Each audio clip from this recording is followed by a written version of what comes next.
The Let's Go Live button on this very beautiful Friday. And so let's wait for the stream to fire up all across the fruited plain of the internet. And it looks like the tubes are connecting. Of course, we are on Rumble. We're also on Twitter. We start the show early on locals, but we always have to wait for the YouTube streams to connect so that we can jump off and get started. And it looks like they are alive and well, which is tremendous news. That means we can go ahead and get started. So let's do it, shall we? Hello, my friends, and welcome back to yet another episode of Watching the Watchers Live. My name is Robert Gouveia. I am a criminal defense attorney at the R&R Law Group, located in the always beautiful and sunny Scottsdale, Arizona. And today, my friends, we are talking about the House battle. It's been going on and on and on, and they were trying to squeeze this thing through on this Friday. They're like, oh gosh, the first week of the new year is ruined. Well, maybe not yet. They're coming back tonight at 10 p.m. Eastern time. They're narrowing the gap. The margin is closing. You see a little bit of a contentious conversation here between McCarthy and this fella. And, you know, this is kind of the whole day. They were maneuvering, negotiating. They're trying to squeeze this thing through and close the deal. And they're getting much closer. So we're going to go through all of that. And in fact, why don't we just dive right into it? The House, actually, we'll stop. We've got to say hello to our sponsors. Our sponsors, of course, before we dive into everything, don't forget to check out our community over at watchingthewatchers.locals.com.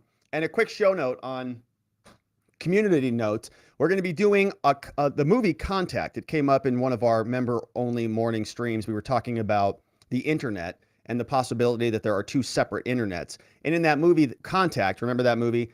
They built two, well, I shouldn't ruin it. Okay, well, anyway, so we're going to watch the movie. If you haven't seen the movie, this conversation came up about two internets. And so we're going to go watch the movie Contact with Jodie Foster, you know, back then with Matthew McConaughey, great movie. And we're going to do a breakdown on Sunday night. So that's a show note. We were talking about it. I said it was going to be tonight. It's going to be on Sunday. Also, don't forget to check out our friends over at 4patriots.com. Use promo code Robert to get 10% off anything in the store. Get your survival food. Get your survival gear. Be prepared. Don't die in the apocalypse. Also, our amazing law firm, the R&R Law Group, located in Scottsdale. We offer free case evaluations to good people charged with crimes. We have a mission to help them find safety, clarity, and hope. And today, my friends, we're going to jump right into it. Shout out to the mods who mod down the fort. All right. And so as we get this puppy queued up and we dive right in, the House battle continues. Kevin McCarthy is so close, and we're going to do a recap on everything that happened, in particular talking about votes 12 and votes 13. This is continuing on, and they're coming back tonight, the date of this recording. It's Friday the 6th. Happy January 6th day, everybody. And so they're going to come back later tonight, and we might finish the day with a speaker. But it was a very interesting day, and we're going to recap everything that took place, going over votes 12 and over votes 13. But let's start off and sort of get our bearing straight and remember what actually happened here. On the first ballot, McCarthy didn't win. Womp womp. And he kind of stayed the same on the second ballot. But then we started to see this slow peeling off a bit. So on the third, fourth, fifth, sixth, seventh, eighth ballots, he started to drop down. Goes from 203 down to 202, drops down to 200 on the ninth vote. And everybody's going, oh gosh, Kevin's in his office, sort of quivering in his little pantalones, wondering whether or not he's going to drop below the 200 number. Because could you imagine the media there? They would just have an aneurysm. So that happened. And then boom, we finished yesterday with 200 votes. It was 212 to 200. And we're all sitting here, we're going, wow, there may be a serious break off of Kevin McCarthy because, you know, he's not rallying any votes. But we come back today. We come back this morning and boom, what happened? We go from a -3 to a +10. That means Kevin McCarthy then jumps up to 213 and he takes the leaderboard. He's up over the 212, which is what Hakeem Jeffries had originally had. And in fact, Hakeem Jeffries, apparently on the 12th vote, only got 211. He comes back to 212. And of course, 214 now is where we finish the day with Kevin McCarthy. But the question is this dam going to break, right? Is it going to get up to the 218 that he needs? He still needs a bunch of people to pull off. And you see this little number here, that 6 number. Well, they are some people who are pretty seriously not going to be voting for Kevin McCarthy, or so they say. We've got the holdouts. I wrote them down here. Biggs, Beobert, Crane, Gaetz, Good, and Rosendale. And we've got several clips from these individuals as the proceedings took place today. So the question is, are they going to break apart? And so I want to just sort of fast forward through the day. Most of these days are just sort of sitting around counting the votes. And 35, 45 minutes, sort of counting the votes, motion to adjourn, roll call, right? And so really the procedure is not as important as sort of what people are saying. And I've got a couple clips to share with you today. The first being Matt Gaetz and his full speech, because he came out and he was fired up and he just laid into McCarthy. And so if anybody is going to change their votes, it's not going to be Matt Gaetz, right? As far as I can tell. If he changes his vote and votes for McCarthy, I will go, what? And I'm sure you will as well. Let's listen to Matt Gaetz. Matt Gaetz on the House floor on the fourth day of votes for McCarthy or for the Speaker of the House. Let's listen. For what purpose does the gentleman from Florida rise? To submit a name for nomination for the position of Speaker of the House. All right. The gentleman is recognized. Thank you, Madam Speaker. My colleague from California, Mr. Garcia, knows the incredibly high regard I hold him in. He is a patriot. I deeply, deeply admire him. But I must take some exception with some of the comments he made in his nomination of Mr. McCarthy. First, he said that Mr. McCarthy has earned the position. You only earn the position of Speaker of the House if you can get the votes.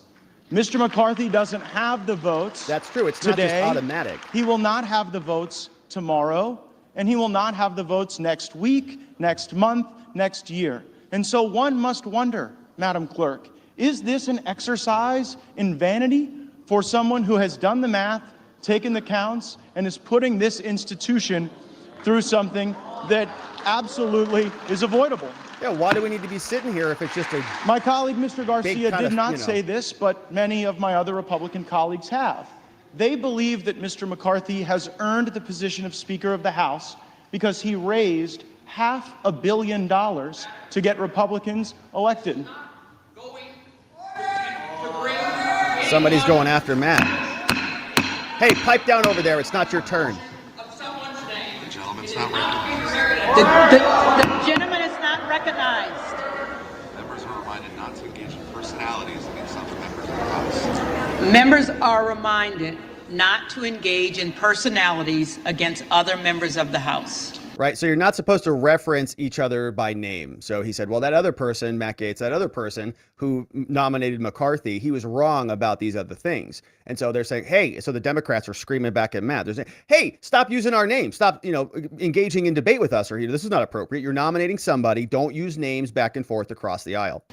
Several believe that one earns the position of Speaker by raising enormous sums of money, and there is no doubt that the individual that was nominated by Mr. Garcia is the LeBron James of special interest fundraising in this town. There is nobody better, but I would suggest that there are qualifications for Speaker that are far more important. There are attributes that are far more important.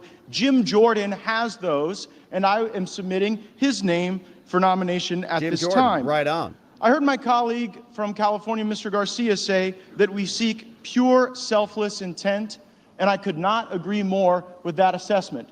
Mr. Jordan, indeed, is reflective of pure, selfless intent. I don't know that the same can be said for the Republican alternative. Oh. Let's start with purity. Ooh. Many of you have seen the reports that there are negotiations to determine whether or not, on this side of the aisle, there can be a deal, a meeting of the minds, a grand bargain that would allow us to proceed with the speakership. And I want all of my colleagues to know, regardless of your perspective on me, how impure some of those negotiations have gone. And I want the country to know. Wow. The principal goal of the people who are objecting to Mr. McCarthy on the Republican side is that we don't believe the rules of this place unlock the potential of all of the members to be able to cast votes on individual bills and to offer amendments on appropriations acts. And we're also concerned about spending that has ballooned our debt and borrowed against the future generations of American citizens. And Mr. McCarthy said, well, goodness, to the objectors, A lot of you want to be on the Oversight and Judiciary Committee, and you never submit your names to be on the Rules Committee or the Appropriations Committee. And so, gosh, if you'll get a list of folks who are willing to come early on fly-in days for rules, and folks who are willing to take on the extra burden of our appropriators who work so hard, then I'll certainly work to do that. And so we endeavored in good faith, in pure good faith, to create that list. And then what did Mr. McCarthy do? He went out to the media and came to other members of the conference and said, see, they just want jobs for themselves. Oh. That is not pure. Wow. So just to pause on that for a moment. So this is like negotiating in good faith. You say, what do you like? What would you like from us? Kevin McCarthy says, what's it going to take for you to vote for me? I want to be speaker. I'll do whatever you say. What do you need? Matt Gaetz says, well, look, we think that there are some problems with this thing, and we would like to be more involved on these committees. He says, great, give me some names. They give him the names, and Kevin McCarthy shoves it in the media's face, and he says, look at these disgusting people. All they want is to be on these committees. And Kevin McCarthy asks them to submit names of people to be on those committees. Very shady business. Selflessness. Selflessness is not selling shares of yourself to the lobby corps and then doing their bidding at the expense of the American people. But there certainly is intent, and it's an intent driven almost exclusively by personal ambition, and that ambition is paralyzing the House now. Madam Clerk, at this time, there is great trust in Mr. Jordan, and that's why I am nominating him. And there is insufficient trust in Kevin McCarthy. Oh.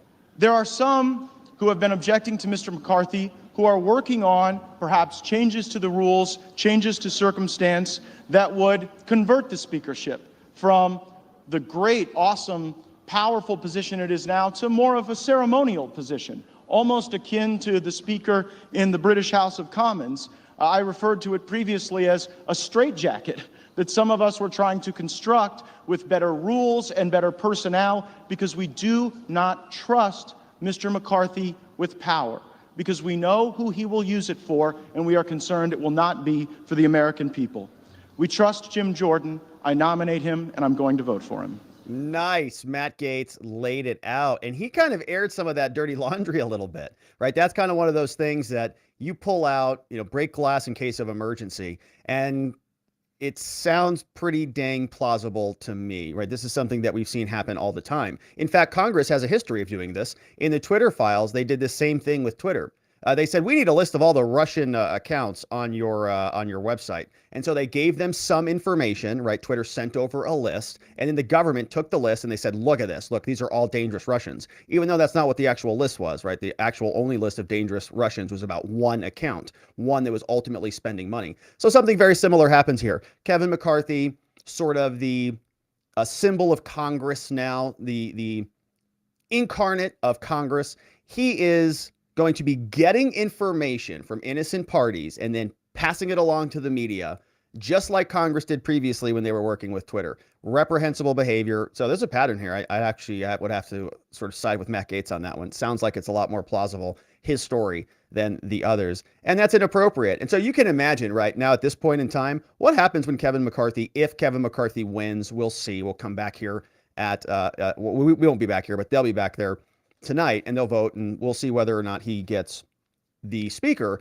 But are they ever going to reconcile? Is there ever going to be, let's let bygones be bygones type of conversation between Gaetz and McCarthy?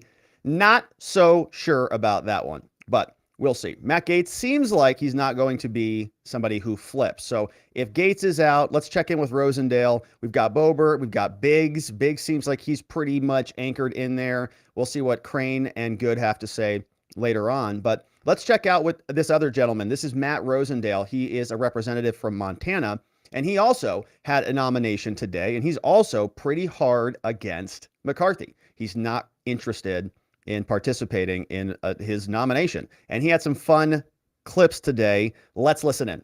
Our constituents think, as they watch us on C-SPAN today, like we're doing right now, this is how every day functions. Is it not? They think that this is how every bill gets addressed in this body. And they will be shocked to learn, Is it not? the ones that you have not disclosed the little nasty secret to, that unfortunately, that's not how it works around this place. I thought they used more crayons and coloring books there. Under the current rules and under the current leadership construction, that on fly-in days, typically Monday at the beginning of the week, the leadership on both sides of the aisle negotiate a number of bills, 15 to 20 pieces of legislation, that one Democrat and one Republican stand on this floor. They discuss momentarily, and then they say the magic words: without objection, we will pass this by unanimous consent. And there are two people standing on the floor passing pieces of legislation that oftentimes are the naming of buildings that don't really bother anybody or affect one's life. Yeah, we read through a lot of those. And this echoes a lot of what we've heard even from the Senate. The Senate said the same thing. Ron Johnson, a senator over there, he came out and he basically said the same thing. When they dropped that omnibus bill, that $1.65 trillion disgusting garbage bill, that was basically written by a handful of people. Probably Biden, Pelosi, McConnell, maybe Schumer's in there. You probably also had McCarthy in there, right? Like, that's it. There's like a handful of people. They come out there. It's a 4,500 page bill. It's insane. Rand Paul rode that thing out there on a cart with the poison biohazard signs because it was so disgusting. He had to, warn people. But it was dropped on everybody's lap. And they said, you've got what, like 2 days, vote on it or else. So it is gross. And the idea that this is a point of contention between these two sides, the idea that the Freedom Caucus is just asking that this stops and this is a hold up, is nuts. They shouldn't be allowed to do that. It is Congress. It's supposed to be a representative body, not something governed by sort of a self-selected class of oligarchs, the only people who get to manipulate the bills that the rest of, not even us, the rest of our so-called representatives have to then indulge in. But in many circumstances, spend millions and tens of millions of dollars that the taxpayers are obligated to cover, and their representative was not even here to vote upon it. Crazy. And that, my friends, is wrong. Yeah. It is wrong. Crazy. Cheers. Cheers to him. That one guy clapping. So yes, We got your back. we need to have change. We need to fix this broken system. Several of us have taken it upon ourselves to fly in and object to those very bills. Not because we are objecting to the bill, but just to force them to be. All right, so the clip continues on. Let's go to part two. This is Matt Rosendale from Montana. Our constituents think as they watch us.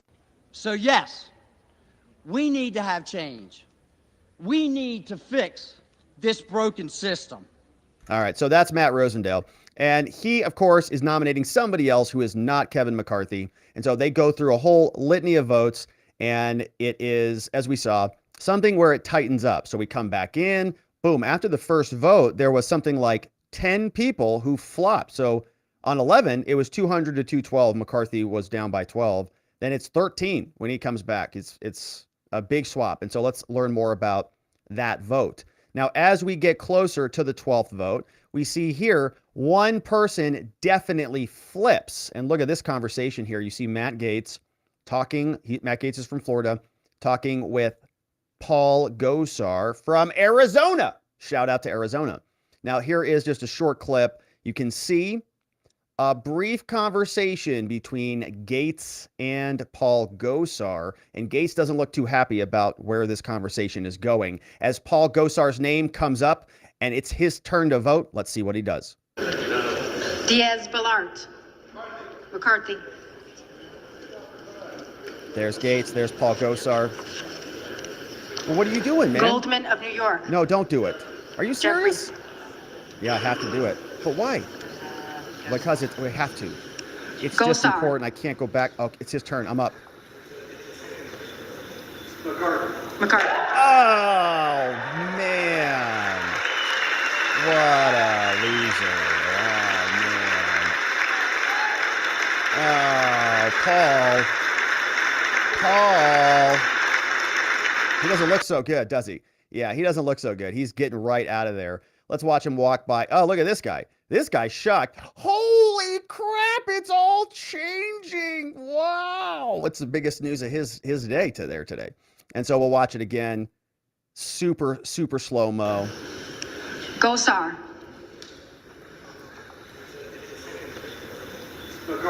McCarthy.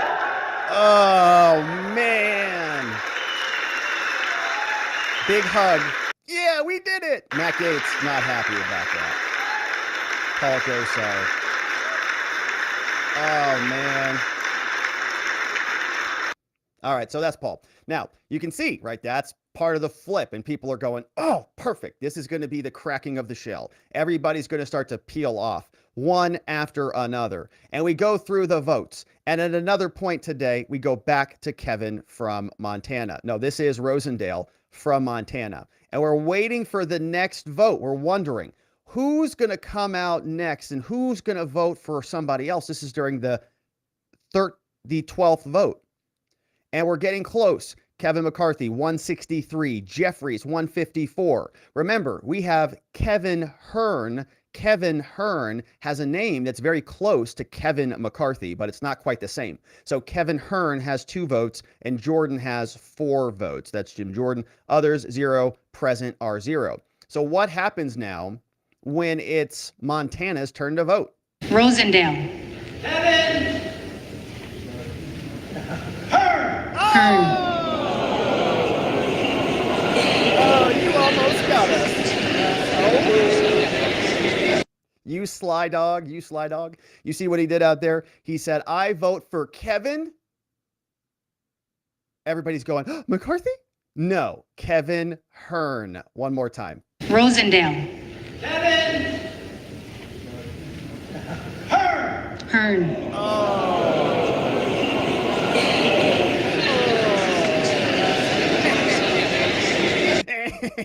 That's what he's doing back there. He goes back and he gives this guy the old fist bump. Got them all. Punks. Yeah. Sorry, not going for you there, Kevin, buddy boy. So it continues on, and they're having some fun in Congress. Shout out to Kevin Rosendale from Montana. He's just like rubbing their faces in it, having a great Friday. And so they go through, and we're waiting for the votes to come in. And you can see we're now at 214. Oh, boy. If there are any members-elect who did not answer the call of the roll, they may come to the well and vote at this time. Anybody want to change their votes? So the answer is no. And there's Kevin McCarthy. He's sitting there. He goes, dang it. Well, this was a pretty good showing because now he's got 214 votes. We've got Jeffries. He's at 211. We've got Hearn at 3. And Jim Jordan is still down there at 4. And Kevin McCarthy's having conversations with a bunch of different House members. So we're getting close. Remember, the magic number is the 218 number. And they're eking closer and closer by the day. Now, even though these votes are failing, they're having, conversation about this. Some people, Republicans are saying this is great. This is a lot of fun. And in fact, we've been getting some of the best footage out there. It's been really, really pretty interesting footage that has come out. And so is this the end of the world? Is this a catastrophe? Are we all, is the government going to spiral off the rails? Probably not. In fact, Representative Anna Paulina Luna, she's from Florida, she had something to share with us about this possibility. Luna from Florida, sitting next to Rosendale from Montana, says this is great. This is exactly what we need in this country. And don't worry, America. We're just going through some, ups and downs, but the Democrats will never have the gavel. And in no way, shape, or form will a Democrat ever hold the gavel to a Republican-controlled House. Never. Never gonna happen. These discussions and dialogues have actually been good for the American people. And although the media tries to pit us against each other, I can tell you that it's been something that we need as a country. There are people that are frustrated with this process. Byron, through this entire time, has done something that I think most leaders should do more of, and that is listen. Respect people when they're talking. Understand the needs of the American people. Be willing to take negotiations, but also to realize when is a proper time to stand your ground on certain things. So very good speech, right? Don't worry about it. Everything is going to work itself out. And in no situation, in no way, shape, or form will Democrats ever control the gavel in a Republican-controlled House. And so that's, I think, what a lot of people are concerned about. You see a lot of guys like Sean Hannity and Newt Gingrich and others who are out there really panicked, right? They're like petrified. They're like, we're all going to die. What up? You know, they're Crenshaw, who I think we have a clip from, maybe somewhere. He was very upset about this. He said, how dare they threaten the possibility of Republican control? They're sort of playing around with fire. And so Luna says, just everybody calm down. It's not going to turn into a situation where the Democrats are in control. So that is the 12th vote. We're going to continue on, and we're going to take a look at the 13th vote and fast forward through some of the nominations and things.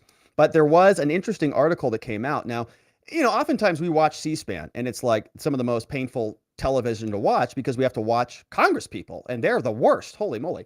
And that's all that they show. But this has been pretty interesting recently. Why? Because of the camera work. We're sort of seeing the sides of different, you know, ears and side profiles of McCarthy. We see this individual has a cell phone. We're going to take a look at that. We see the different angles from around the floor of the House. We're getting some really good, you know, conversations about, you know, we saw flirting between AOC and between Paul Gosar. Maybe that's why he switched his vote. Don't know. But there's a lot that we are observing, and C-SPAN there's an explanation for this. And in fact, CNN Business brought this up. You can see they wrote an article called C-SPAN is Having a Moment. It's beautiful. Published 8:30 a.m. by Oliver Darcy, January 5th, 2023. Now, this is coming out of New York, and it says, look, if you've been watching the House coverage, you know that there's been a lot of drama there. You've noticed that the camera shots are not the usual stale wide pans that we're all used to that saturate C-SPAN. Usually, the House forbids independent media coverage, so they are in control of it, meaning that networks must rely on a government feed for coverage. So the congressional people, they just shove it out there, and C-SPAN just republishes it. But when there are special events taking place in the House, such as the election for Speaker, independent coverage is allowed. In that case, that translates to C-SPAN deploying multiple cameras of its own into the House chamber, which is why we're getting some of this good footage. It gives us a rare public front row view of the high-stakes negotiations between the lawmakers. For example, C-SPAN's cameras showed Republican Paul Gosar, who we just looked at, who voted against Kevin McCarthy on the floor speaking Tuesday with Representative AOC. Paul Gosar and AOC, Kissing. Gosar was asking Ocasio-Cortez if any Democrats were planning to leave the floor to vote present so McCarthy could have a lower threshold, according to the Ocasio-Cortez spokesperson. Now, Ocasio-Cortez also said that there was no plan to do that. We also see other people sitting next to each other. Normally, those interactions are shielded from public view. So these Congress people are not used to getting themselves, not used to being filmed in this manner. They say we were able to show Gosar and AOC, Kissing, sitting down and speaking to one another. We were able to show Matt Gaetz and Jim Jordan talking before the next votes. We're able to show scrums of members migrate across the floor as negotiations go on. You don't see that during standard coverage. O'Connell noted that C-SPAN would like to be able to do this far more often. The organization has petitioned Congress dozens of times throughout the years to give them greater access. It would be great if we could provide this kind of coverage during deliberations and all major legislation. And yeah, I love it. I think more cameras everywhere. We hope, especially in Congress, we hope some days cameras are allowed in there for far more frequently than they are now. Yeah, we want to, let's see everything these Congress people are up to. I think it's really important for journalists to get behind the cameras rather than the government to be behind the cameras. When cameras were first allowed, they became a political weapon. In the 1980s and early 1990s, congressmen like Representative Newt Gingrich, later the House Speaker, would give speeches criticizing Democrats meant only for the TV cameras. There would be few people in the chamber, and since lawmakers could speak on any subject, it seemed as if there were no answers from the other side. Eventually, Tip O'Neill ordered the cameras to show the full empty chambers and chastise Gingrich, setting off a partisan fight that helped to elevate Gingrich and humiliated the Democratic Speaker. All right, so they're using the cameras as weapons now, which is, of course, just a ton of fun. And speaking of that, when I was clipping for the show today, I saw a little bit of this person who I don't know if this is a congresswoman or not. And I just thought it was pretty hysterical. So we have these overhead camera shots, and I don't know who these people are or what side of the aisle they're sitting on, but this is after the 13th vote. And C-SPAN is just zooming in on what they're looking at. And so I don't know what this guy's looking at over here, dating profiles or something, headshots of, I don't know what that is. But this woman over here, she's on her phone, and we're going to see, this is a good reason why nothing gets done in Congress, okay? And I don't mean to pick on this lady here, but she has too many apps on her phone, all right? Look, it's too many. It's out of control. There's no organization. It's total chaos across the home screens. This is literally why she can't even find what she's looking for. Look, watch this. Look, what are you looking for? She's still going. Too many pages, like 9 pages. Too many. She can't even find it. Now she's going to search for it because she can't find it, but then she just gives up. I don't even know what I was looking for. She can't find it. Oh, man. We continue to await the official. And she gives up because there's too many apps on here. Now, I don't even want to know what her email inbox looks like. I can't even imagine what her desktop looks like. The desktop of her computer or her email inbox. Look, she's still going. Unbelievable. So are they going to read a 4,000-page bill? No, they can't even find the Facebook app, Very complicated. I don't even know what I was looking for. Oh, just give up. So shout out to all of you very disorderly desktop icon hoarders out there. Clean up your desktops, clean up your phones. All right. And so now we have the 13th vote. We see this one is also getting closer. Now, the difference between this one is of 214 votes to 212 votes with 6 votes for others. But notice, we're not seeing any of those other names on there, right? We're not seeing Hearn. We're not seeing Donalds. We're not seeing any of the other, we see others, but they're not separated out. And so it's looking like we're getting closer and closer.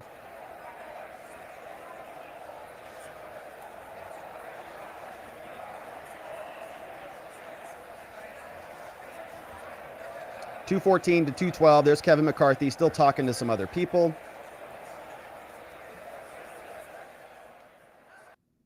And we finish with not much more there. Now, the House ultimately filed a motion to adjourn, and the House was adjourned. Now they're coming back. You can see that this is a vote on a motion, a vote to adjourn until tonight at 10 p.m. Eastern time. So that will be just in about, a few hours from now. Time remaining, hits 0. The yays on the motion to adjourn are 219 to 212. So she calls order. Still open. Still open. They get in over overtime.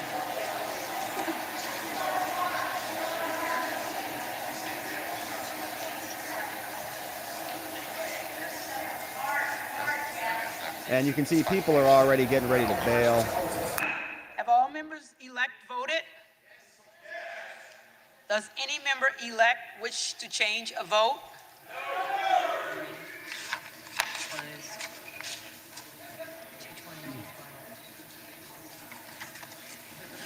On this vote, the yeas are 220, the nays are 212.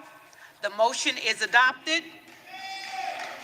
Accordingly, the House stands adjourned until 10 p.m. tonight. So they're coming back. Gavel pounded. They're coming back. And the question is sort of what is happening later on at 10. Now, Jake Sherman, well, actually, let's read this article because this came over from Hot Air. Ed Morrissey put together a good summation of some of the day's events. The 12th verse, different than the first. No, they're coming back until 10. So here's some updates, right? At this time, Byron Donalds, who was nominated, is the only House Republican who has gone from voting yes on McCarthy to no on McCarthy and back to yes on McCarthy across the 12 ballots, right? So Byron Donalds was somebody else who was nominated to be the speaker. And so he's sort of flipping back and forth. And so he's now back on yes. Another dissenter, Anna Paulina Luna, who we heard from, she also flipped, right? She said, we're going to ultimately, settle on somebody. Don't worry about it. It's not going to the Democrats. She's out from Florida. She flipped pending negotiations in good faith is what the update is from her, right? So she's, there's like some squishy people who might flop back over and swap to the other side, but we just don't know yet. Ed Morrissey writes, he says that Illinois, Mary Miller appeared to take the same conditional expression of support for McCarthy. Keith Self, another one, said we're making progress before flipping to McCarthy. That was already evident. McCarthy ended up flipping 14 of the 21 holdouts. So that's a lot. Getting his highest vote total by far this week. It's also the first time that McCarthy managed to outpoll Jeffries. So what's next? We've got some of these holdouts. Aaron Blake identifies the most likely to move. With 7 McCarthy holdouts left, we've got Beobert, Crane, Harris, Rosendale. Biggs, Gaetz, and Good are the individuals who were never going to flip, according to Aaron Blake. And of course, we'll see if that changes. From what we heard on with Matt Gaetz, it doesn't look like they are interested in flipping. So let me do a quick refresh on this screen. I had another clip. I thought I had one from Biggs. Here is Biggs. I believe if you want to make change, you have to make change. Maintaining status quo is not an option today. I believe we've reached an existential crisis in this country. I look across and I see the left has captured virtually every institution. Yeah. It is time that we reassert ourselves and put America back on the road to recovery. And the person who I think is most capable and will do the most credible job to lead us back that way is my friend from Florida, the Honorable Byron Donalds, whom I am pleased and proud to nominate as the next Speaker of the House of Representatives. That's Andy Biggs, and of course, he's also from Arizona. So we'll see, right? We'll see if Arizona sort of splits because we had one situation where Gosar flipped, and we're still asking ourselves if Biggs will flip. But back over to the article. So we've got Biggs, Gaetz. We already heard from Gaetz. Those negotiations will be crucial. Some of these flips specifically cited good faith in changing their votes. We've asked ourselves for a long time, how likely are these promises to be kept? Any attempt to steamroll the remaining 7 could lose those late flippers. So that number's down to 6 now. The big takeaway is that the negotiations did matter. It means that some votes are winnable. It means some people are flipping. Some of this drama could have been avoided if they had better negotiations. The momentum reduces the options for Democrats and moderate Republicans to try a consensus speakership, makes it tougher on the remaining holdouts to keep blocking the natural end to the standoff. And this is according to Ed Morrissey. Of course, he's over at hotair.com. And he gives us another update. Final tally is back down to 213, not 214. 2 Republicans were absent at the 12th vote, Ken Buck and others. Now, the 13th vote, as we noticed, McCarthy opponents didn't nominate anybody, right? It was just Hakeem Jeffries, Kevin McCarthy, and then other. So there were no additional nominations. during that second round, which is why it was a little bit of a shorter day. Now, that didn't stop members Biggs and Beobert from casting their votes from Jordan. So they still voted for the others, but they weren't officially nominated. That's what Matt Gaetz did yesterday when he voted for Trump. He voted for Trump, and then he actually nominated Trump. So it sort of looks like, okay, they're still making formal protest votes. So Biggs and Beobert are protesting. They're not voting for McCarthy, but they're also not formally nominating Jim Jordan like they were previously. So does that show that they're sort of, loosening up? The 15th flip of the day, it went to Kevin McCarthy. This is Andy Harris from Maryland. He flipped, marking Kevin McCarthy's 15th flip of the day. Here's the moment. McCarthy. Harris. McCarthy. Everybody was very excited about it.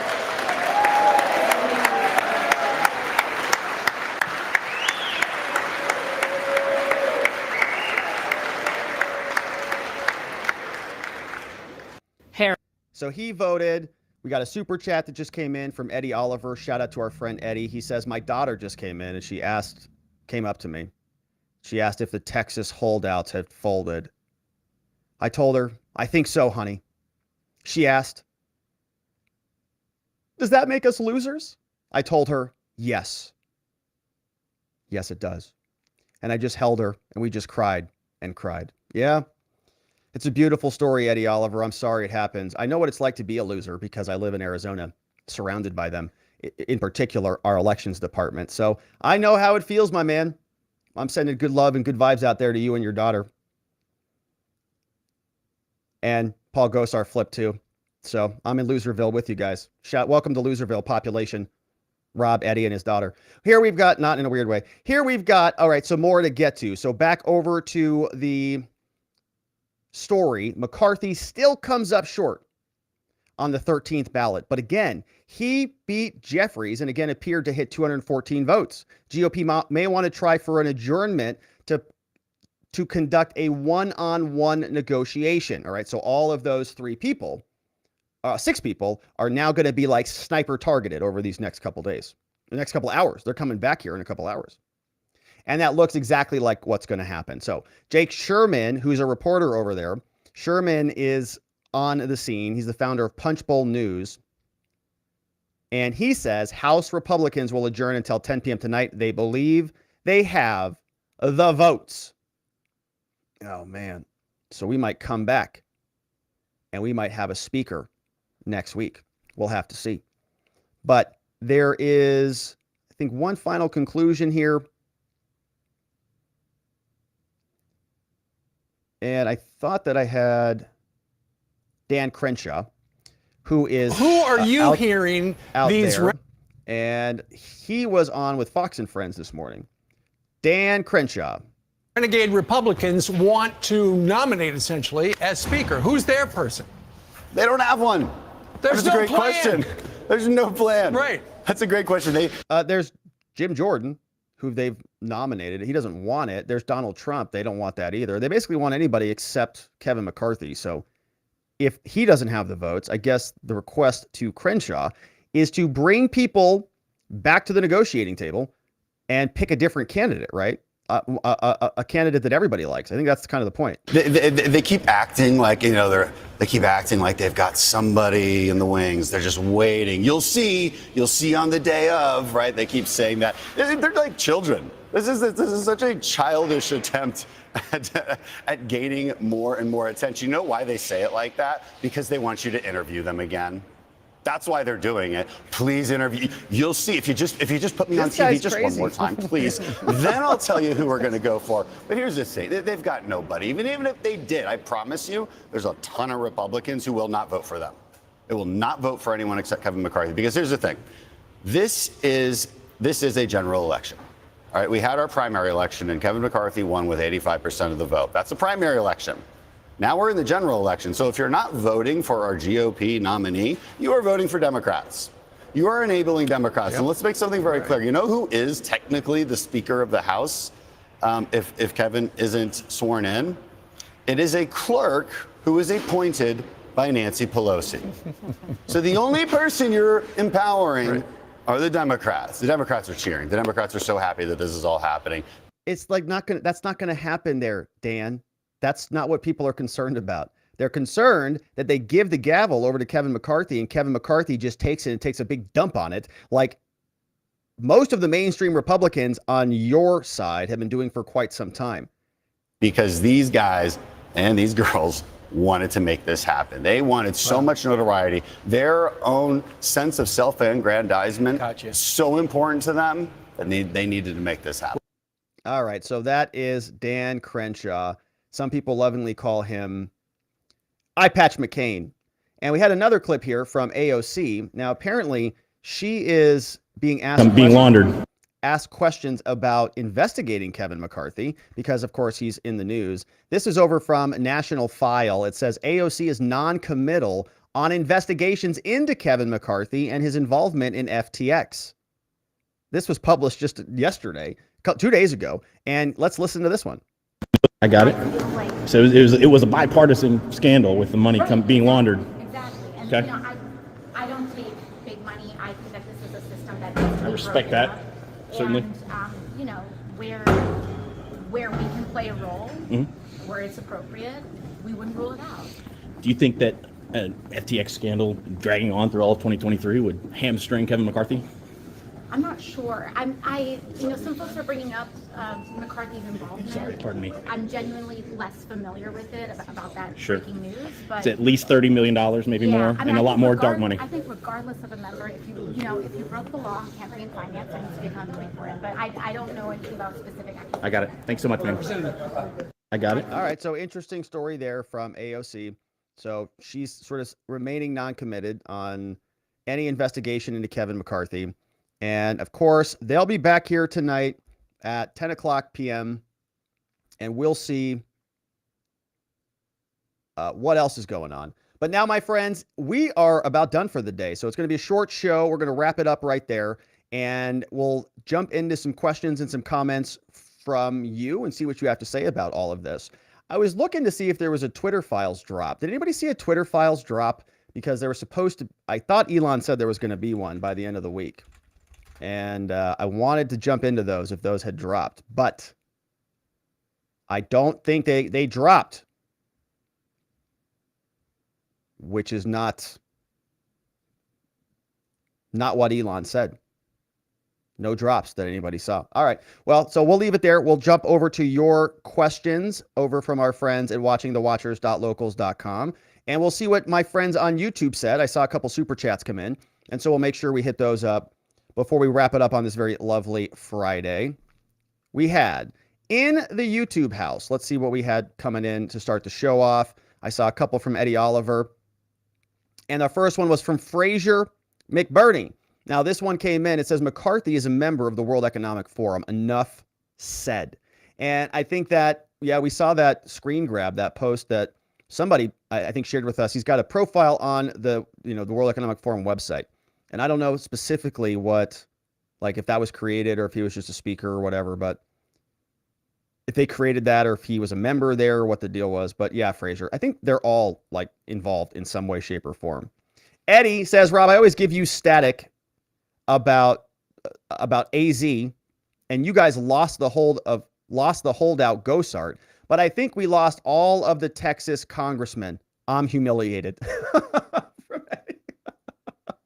I'm not laughing at your humiliation. I'm just laughing. Yeah, it feels humiliating, doesn't it? Eddie Oliver gives me grief because Arizona has become such a loser state, at least electorally.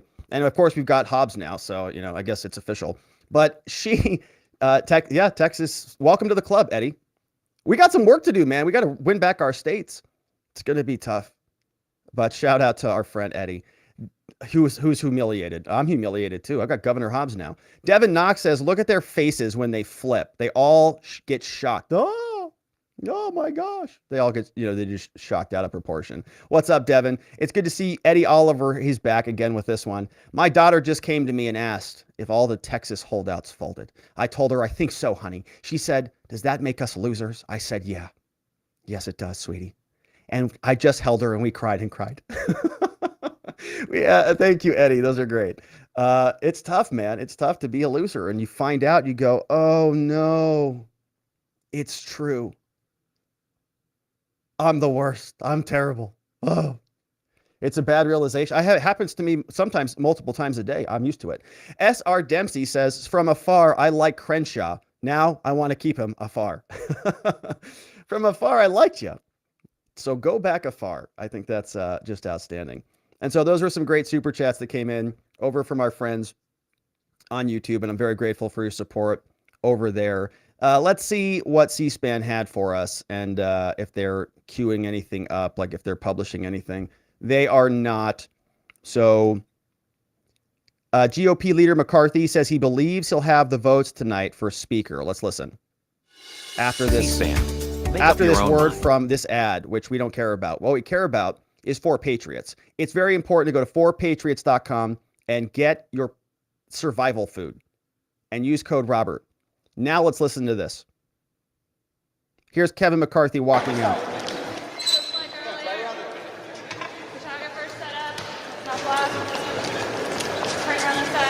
Out, Lisa. Out. I think you saw we made some very good progress. We'll come back tonight, and I believe at that time we'll have the votes to finish this once and for all. It just reminds me of what my father always told me. It's not how you start, it's how you finish. And now we have to finish for the American public. What was the turnaround? What was the breaking point in these negotiations? I think getting together and just finding the ability to how we're all going to work together. It's new for us, one, being in the majority, but being in a tight majority. I think at the end of the day, we're going to be more effective, more efficient, and definitely government's going to be more accountable. How worried are you that you How do you expect to govern this way if it has been taking this long to get the Congress united? See, this is the great part. Because it took this long, now we learned how to govern. So now we'll be able to get the job done. Thank you all very much. See you later. Thank you, sir. Yeah, hey, that's kind of an interesting point.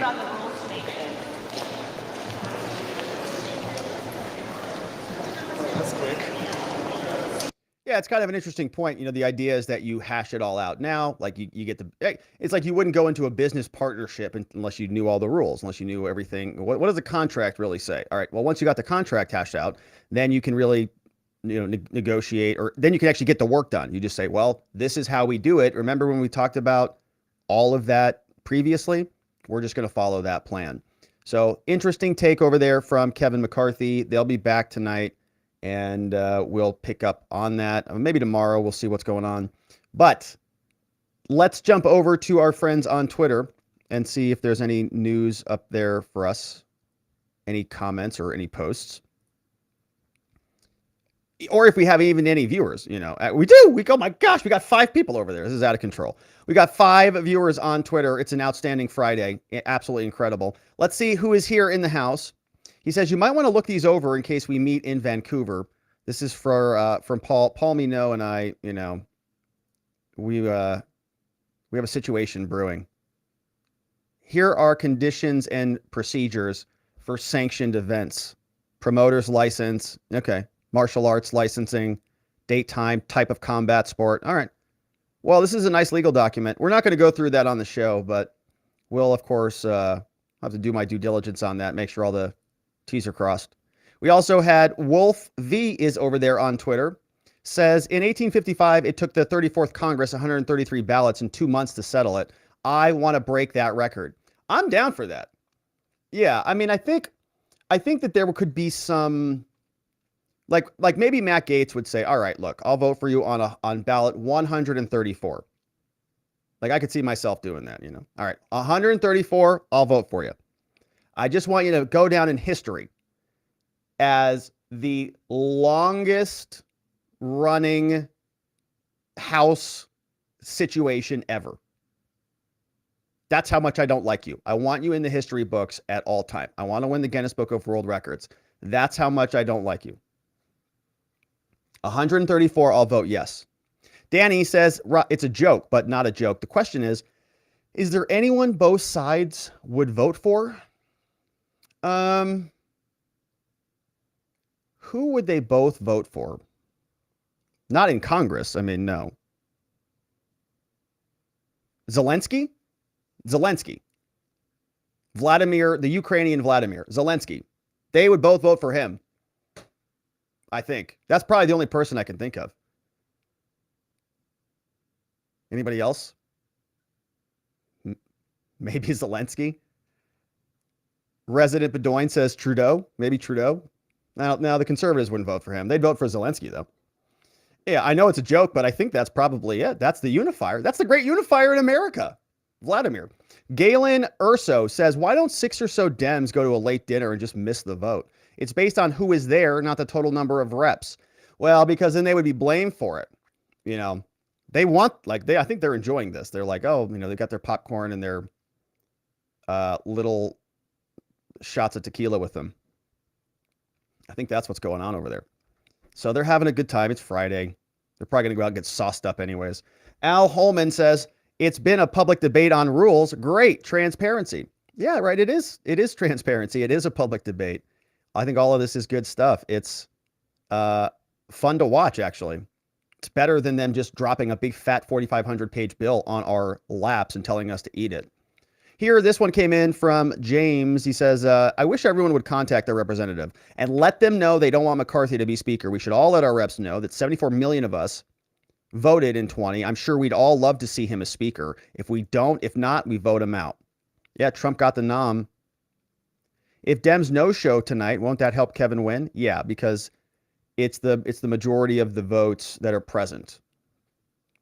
But they don't want to be the people who enable the Republicans to take the off-ramp, right? They want the Republicans to figure this out. Like if your enemy is struggling, you don't help your enemy. So they're just going to, I would hold the line there. Like if you were the Democrats, you'd be like, look, this sucks. I know it sucks, but you got to come back here at 10. See you back here. And they're like, it's late, man. So got to go back there. This is Congress. This is what they have to do. All right. And so that was over from our friends on Twitter. Thanks for everybody who is following along over there and supporting Elon and our other members, right? You can get to know other people and connect and follow other people, and we'll continue to grow our little community there as well. But of course, the best community, is over at watchingthewatchers.locals.com. And so let's go see what's going on over here. We had a fun member morning stream today. We are posting some good stuff. I posted some body shots as a request over there for members on watchingthewatchers.locals.com. Here we had a great comment from our friend Aggie Martin, and let's see what this one says over here. Oh, there's a Rumble rant I think I missed. Shout out to our friends on Rumble. Yeah, this is like a little difficult for me to see now. Okay, so let me try to figure this out. Oh, hey. Yeah, here's another one. This one came in from our friend XSSFFD. He says, isn't it? It's not Dan Crenshaw. Isn't it like Cringe-shaw? Dan Cringe-shaw? Yeah, there's that name too, and there's some Cyclops modifications, modification of Cyclops and all sorts of different fun names out there for that fella. And so thank you, XSFD. He's got a whole bunch of them. And they're all pretty dang good. We were going through the Urban Dictionary of him the other day on our member stream, and it was just a lot of fun. I was laughing my rear end off. This one came in from Drew. Shout out to our friend Drew. He says, he should have said we have learned what the cost is to buy votes for our corrupt donors' bills. Yeah, so that's the McCarthy post, right? So McCarthy, hey, Kevin, what changed here today? Oh, well, it's pretty simple. Here's what this congressman wanted. He wanted the chairmanship on the committee. So I said, no, you can't have that in the first 3 months, but I'll give it to you later. This guy wanted some extra campaign contributions to his little private charity over here. And this guy he's definitely going to become this person, right? And you go, oh, and they go, wow, that makes sense. So what else do you plan to give to everybody else? I don't know. All right. So back over to our friends on Locals. Now, we had some very important comments from our friend Aggie Martin, who is following along this very closely. And here's what he says. Okay, round one. A quick summation. Round one. Democrats are the Borg, per usual. Every Democrat goes for Hakeem. Kevin McCarthy gets 203. Zeldin, former New York congressman in last cycles, 1 vote. Okay, so I think this is a list of the votes. Round 2, shortening the list. Democrats have not found a second brain cell to rub against their existing one. So Jeffries 212, McCarthy holds to serve 203 as dissenting voices coalesce around Jordan. He's got 19. Round 3, Democrats will Democrat. Texas Rep. Green digs for another identity politics group to honor with his vote. Jeffrey gets 212. McCarthy loses. Byron Donalds slips to vote 202. Jordan gains 120. This is from Aggie Martin. He says rounds 4 to 6, Maxine Waters starts to get upset, reiterates the number of votes that have been recorded. The gang of 20 changes to Byron Donalds. McCarthy loses another vote. Justice Spartz decides she is there and votes present. Donald Trump returns, round 7. Our good friends across the aisle are doing as they are told. McCarthy holds on at 201. Donalds loses to 1 vote to Donald Trump. Trump is on board via Gaetz. Round 8 shakes things up. Not on the Democratic side, though. Jeffrey enters at 212. New player enters the game. Kevin Hearn, nominated by Beobert. 2 votes. Donald Trump stayed on the board because of Gaetz. McCarthy is at 201. Round 9. D's as predictable as always. Hearn gets Gaetz votes for a total of 3. McCarthy loses another vote as Buck has a doctor's appointment and is not in the chamber at that time. Round 10. Running out of pithy comments. You're doing great. Says Hearn gains 4 from Donalds to tally the total of 7. Donalds is at 13 now. McCarthy at 200. Round 11. Hakeem Jeffries, like Leroy Jenkins, is at 212. McCarthy is at 200. Gaetz nominates Trump again for 1. Hearn holds at 7. Donald drops to 12. We break for the night. We come back the next day, today. Round 12. McCarthy strikes back. We have a breakthrough. Democrats, as Troon forgot where the House floor was. Jeffrey ends up at 211 because the other guys lost. Apparently, all the work the Republican team did bears fruit. McCarthy gains 14 holdouts. Bishop, Cloud, Clyde, Donalds, Gosar, Luna, Miller, Norman, Ogles, Perry, Roy, Self, Spartz. Hill is back in Arizona today for some reason, doesn't vote with Buck. Jordan and Hearn split the rest 4-3. Totals are McCarthy 213, Jordan 4, Hearn 3. And round 13, another one bites the dust. And the Democrats have found full strength on the floor. Jeffries ends up with 212. Harris goes with McCarthy, this time to give him 213. Hearn is now out of the remaining. 6 vote for Jordan. Adjourned until 10 p.m. Man, what a great summation. That is a nice summation from Aggie Martin. Yeah, and that's really a good summary of it. I mean, I didn't even know some of that. I've been following along, but there's some little nuance there. So beautiful summary. And of course, Aggie Martin is over on Twitter as well. So shout out to our friend Aggie Martin. We had a locals tip come in.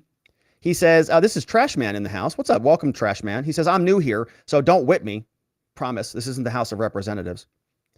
He says, I watched the 13th vote and all the stuff. I agree with Matt G, but I don't see any separation. I don't see the separation helping. The fact that there isn't any cross voting, and that to me shows too much separation. And the guy the Dems are voting for is a junior, right? Politicians suck. I just want him to do the right thing. What are the chances of them actually doing what they say, no matter who gets the gavel? You didn't ask. There's no question mark on the end of this, so I'm presuming that that's just a statement, like a rhetorical question, but I'll answer it anyways. 0% chance that they're going to do anything they say, unfortunately. But it's a great question. It's not even a question. It's a rhetorical statement. It's a great statement, Trash Man. I'm glad that you're here. You're going to fit in beautifully. Yeah, it's one of those things that sometimes I think that a lot of this is much ado about nothing. It's much argument about nothing. Now, it's not about nothing, right? These are important. These are the rules of the House. This stuff matters. Obviously, these people, are killing themselves over it. I've never been a House representative. Will never be one. But it is, right, I imagine the rules are important. And, guys like Gaetz, they're fighting for something for a reason. So this stuff is important. But I think, honestly, like, are these rule changes going to get us a border wall or end an endless war or stop inflation or stop the government's federal spending or do anything? No, I don't think so. But it is fun. It is entertaining. And we are going to get to see if the Republicans can cobble something together. We'll see. And I do think this stuff is important. I think that government is supposed to have some pretty heavy, breaks applied to it. And this is a nice break. It's a nice reminder that things don't just go, enough of this going along to get along garbage. Tremendous says, thanks for the homework extension. I thought I was going to have to find the Cliff Notes. Oh, the homework extension on the Contact movie. Yeah, we've got homework at our locals community. So homework is watch the movie or else you're going to fail the class. We had this one come in from Donald Williams. He says, that's not for YouTube. All right, so we won't read that one on YouTube. Thank you for the notice on that. Which means it might be a good time to pop off and go over to our locals after party so we can hit some of these additional comments before we wrap up out of here. Let's see what else is going on over on YouTube. I see Just Cause is in the house. I see Lean is over there. Hello, Lean. I see Playing Hooky. Shout out to the mods who are modding down the fort for us. And Maybe Sunshine has been a member for 11 months. So sad that Ashley Babbitt mom was arrested today. Yeah, I did see that. And I saw also that actually, I was going to talk about this, but I don't know. Speaking of Ashley Babbitt, so there was a very interesting release. I didn't have time to go into this today, but gosh, Judicial Watch just dropped a whole chunk of documents about Ashley Babbitt. Let me grab those. Here they are. All right, so for those of you who do not know, Ashley Babbitt, of course, shot and killed by Capitol Police. Here, Judicial Watch, right? This is Tom Fitton. They do a great job over there. They had a press release. Oh, wait. Oh, this was already dropped. This was dropped some time ago. Okay. I guess I hadn't seen this yet. I was waiting for something else. Let me see if I can find this. That's not the link that I wanted. Okay. So I don't actually have it.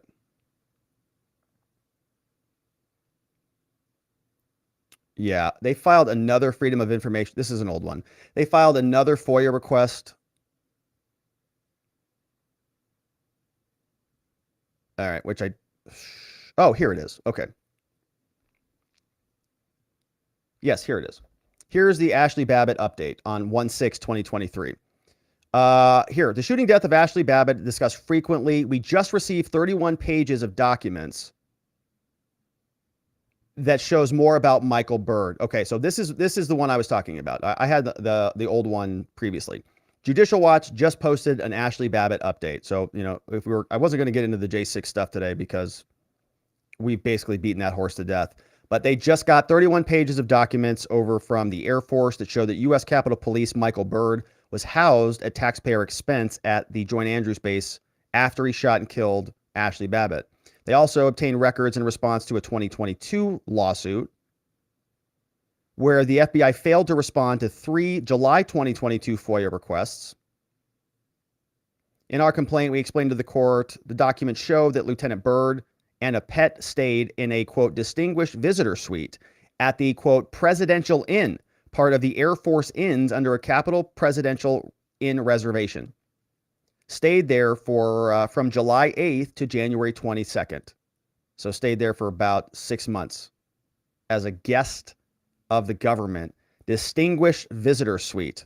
A representative of the Joint Base Andrews informed us that a distinguished visitor suite typically reserved for brigadier generals or higher.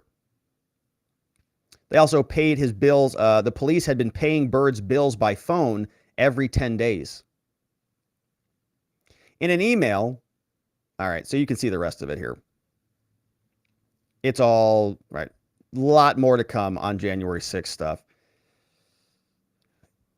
And Judicial Watch is doing a great job. They've been filing FOIA requests all over the place. All right, so head on over there if you want to take a look more at that. I think I saw that one come in, yeah, from Maybe Sunshine. So shout out to Maybe Sunshine for, reminding me of that. Maybe we'll get into some of this. I didn't realize there was all this here. But yeah, there's a lot here. All right. And so that came in from Maybe Sunshine. But that, my friends, I think is going to be it for us on the day. We are going to go back over to locals, watchingthewatchers.locals.com for a little bit of an after party and wrap things up over there. So if you'd like to join us, come check us out.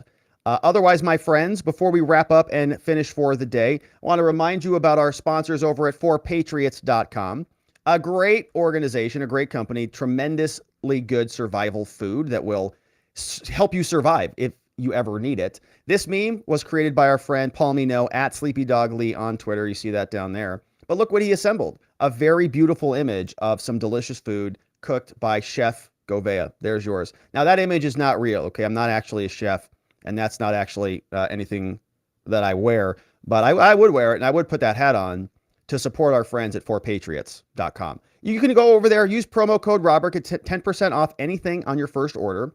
You can get 90-day food supplies, solar generating panels. You can get all sorts of really great stuff.